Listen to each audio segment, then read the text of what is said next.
In the NFL, there is simply no room for error, and in perhaps one of the biggest games of the year in prime time against an NFC heavyweight, the Detroit Lions simply could not get out of their own way. We're going to talk about it in today's episode, folks, so stay tuned. We used to be a team no one respected. We used to be a team no one feared. That was then. This is now. First victory of the year on the line. Goff's got it. Back, looks, throws, end zone. Yes! Caught! You know who we are. 10-5, end zone, touchdown, Detroit Lions! And you know where to find us. We won't be far. We'll be on your front porch waiting for you. We are the New Era Lions. And we are driven by Detroit. Hello, everyone, and welcome back to yet another episode of MCM Motor City Mania.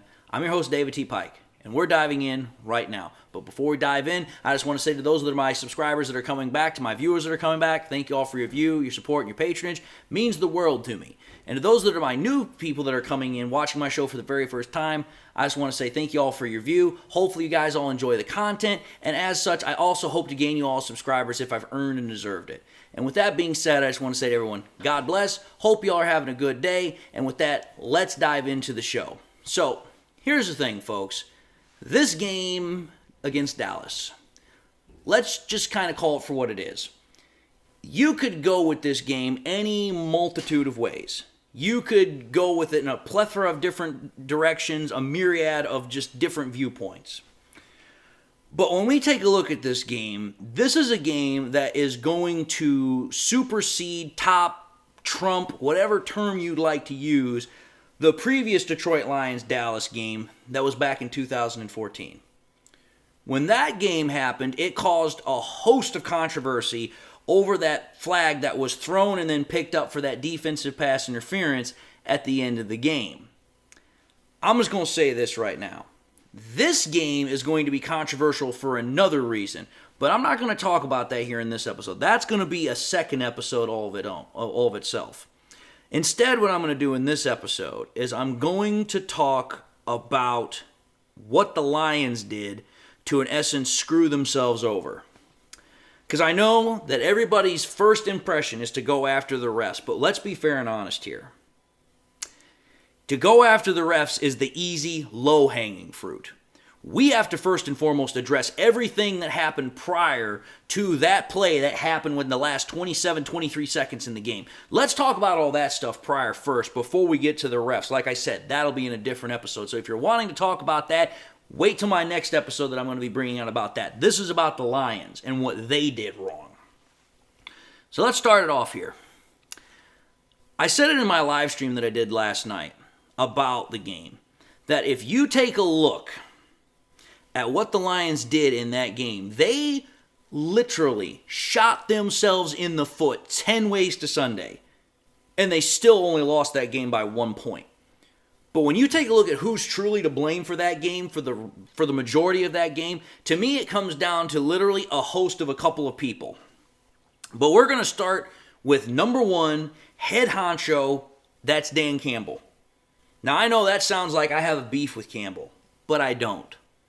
Let's understand something here, folks. I love Dan Campbell. I love what he means to the city. I love what he means to the team. I love what he does for our team.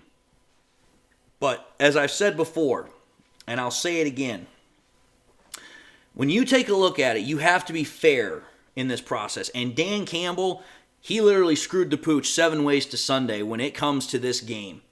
Because let's think about this here, folks. We lost the game by 1 point. 1 measly point. But yet there were at least a couple of decisions in that game that I have problems with that could have easily turned the tide in our favor to win the game. Let's start with the most egregious one right off the top of the bat here. The 4th and 3 decision that you go for in the red zone, near the end zone, and you decide to go for it on that, rather than taking the 3 points and kicking a field goal. That right there is the most egregious decision, in my honest opinion. Because it's like, listen, you go into this game against Dallas. You know Dallas has one of the best defenses in the NFL this year. Points are going to be at a premium. Your defense up to that point had been playing lights out, playing phenomenal football. There's no reason to doubt the fact that they're not going to continue to do so throughout the course of the game. And as we clearly saw, except for one drive, they did. So you get down there, 4th and 3, but you decide to be aggressive and go for it on 4th and 3 and don't get the conversion when you had 3 almost damn near sure points staring you right in the face. Michael Badgley, so far, ever since the Lions have elevated him as their starting kicker, has not missed this year. So why? Why, when you have a Dallas defense that points are hard to come by, why would you forego the 3 points that would have easily helped you in that situation? Because think about it. At that point when that happened, we were down only by 4 points. At that point, you kick that field goal, you're now down by 1.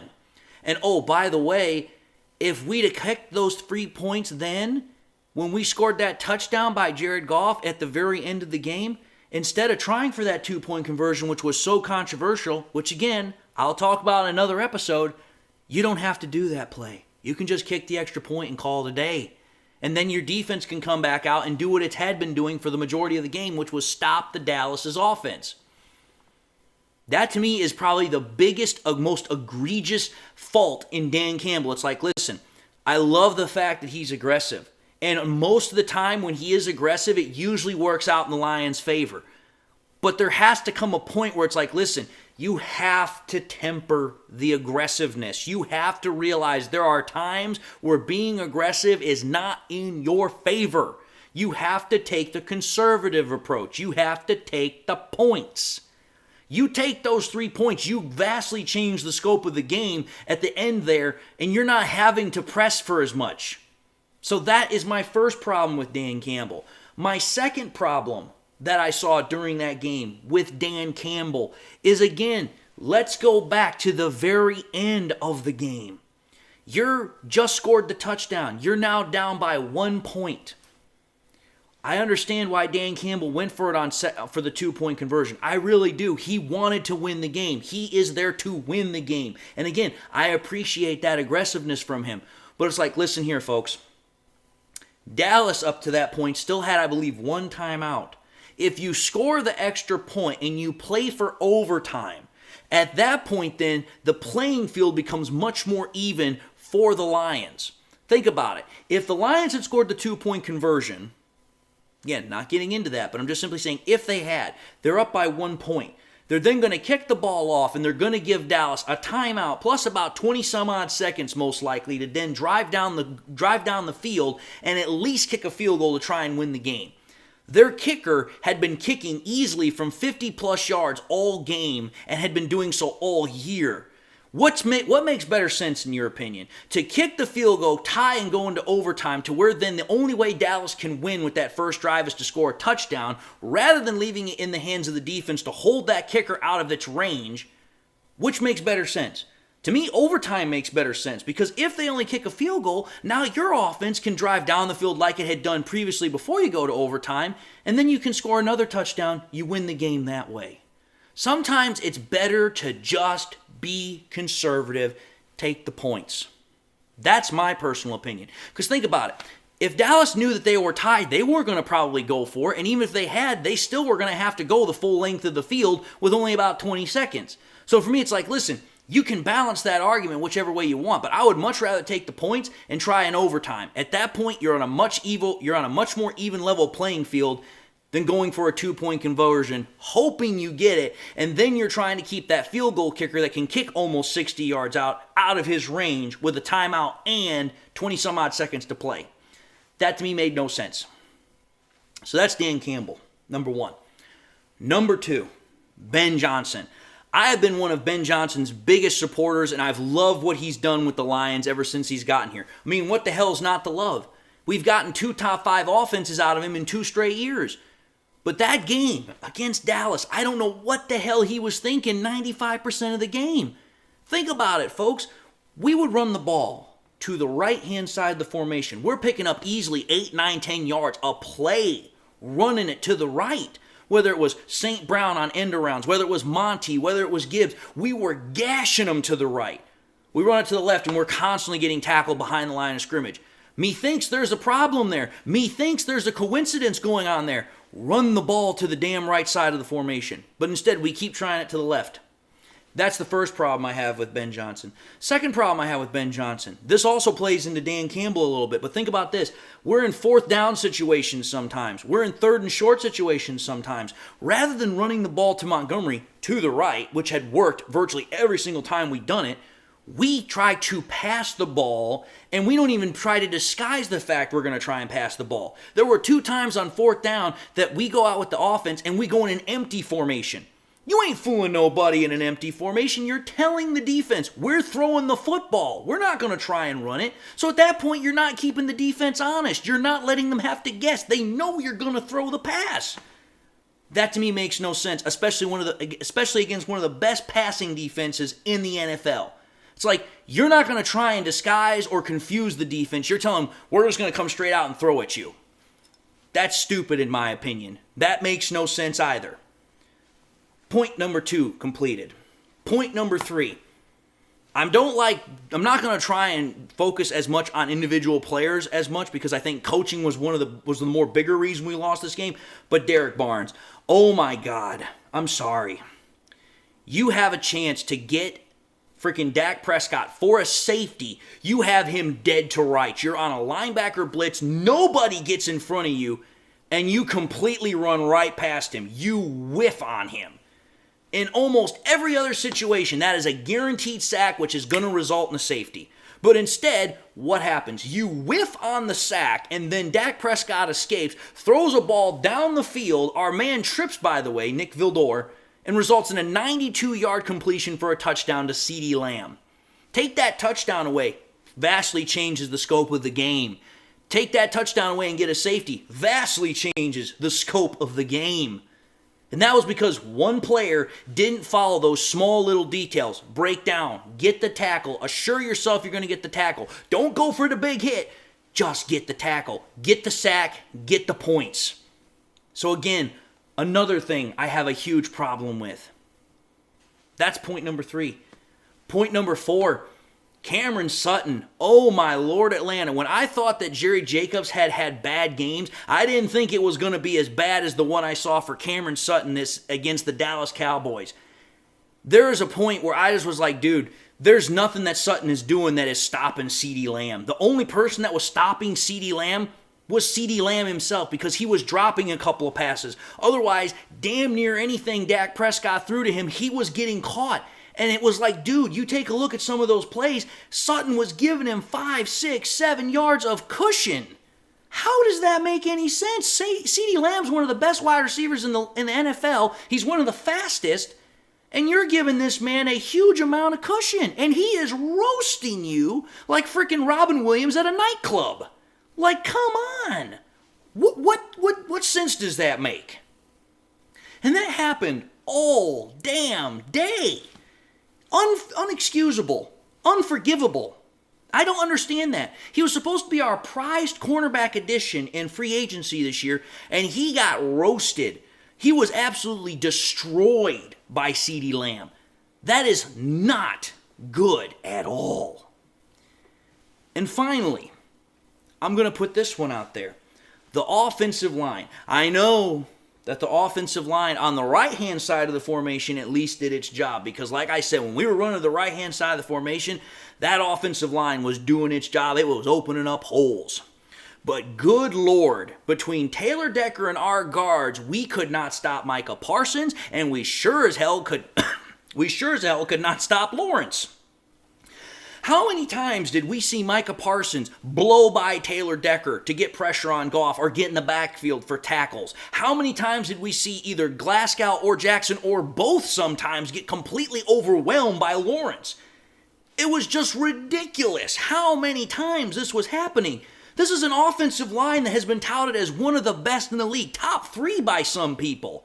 And freaking Lawrence and Micah Parsons made it look like sometimes they were playing against Pee-wee teams. Like, dude, inexcusable, unforgivable. It's like, dude, you knew that you were going up against some of the best pass rushers. You were going up against some of the best edge rushers and interior defensive linemen. And it looked like sometimes our offense was sleepwalking on the line. We were not doing our jobs.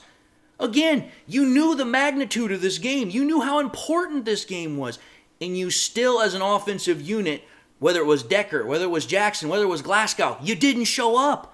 Ragnow and Penei Sewell, they showed up. I didn't see nearly anything wrong with them. But whether it was Glasgow, whether it was Jackson, whether it was Decker, somebody was not on the page. Somebody was clearly not understanding their assignments, because there were several times it was like two guys are on one and the other's not doing anything, or vice versa. I couldn't understand what I was seeing from this offensive line. Now, I know this for a fact. Somebody's going to say, David, if you don't say a thing about Jared Goff, you've proven your colors. This is what I'm going to say about Jared Goff.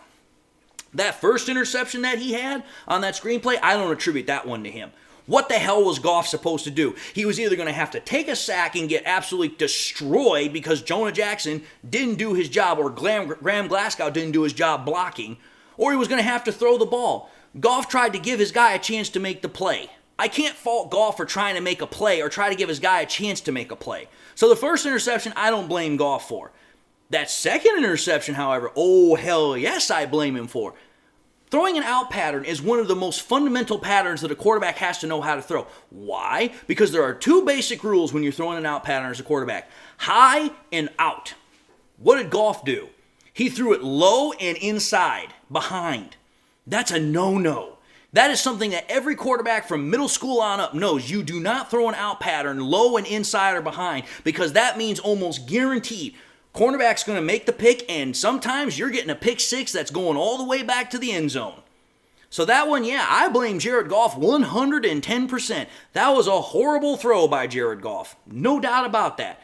But to anybody that wants to say Jared Goff's the reason we lost that game, take a look at all the other reasons that I just pointed out prior to that. Dan Campbell not taking the extra point. Dan Campbell not taking the field goal. Derek Barnes missing the freaking safety sack. That right there, you're talking about literally 6 points that was wiped off the board long before that second interception by Jared Goff. Get your priorities straight. Jared Goff, yeah, he didn't help nearly as much as we could have needed from him. But Jared Goff was not at all the reason we lost that game. Dan Campbell and freaking, if you want to include Derek Barnes in there, were much bigger components, much bigger factors as to why we lost that game before Jared Goff and before the referees.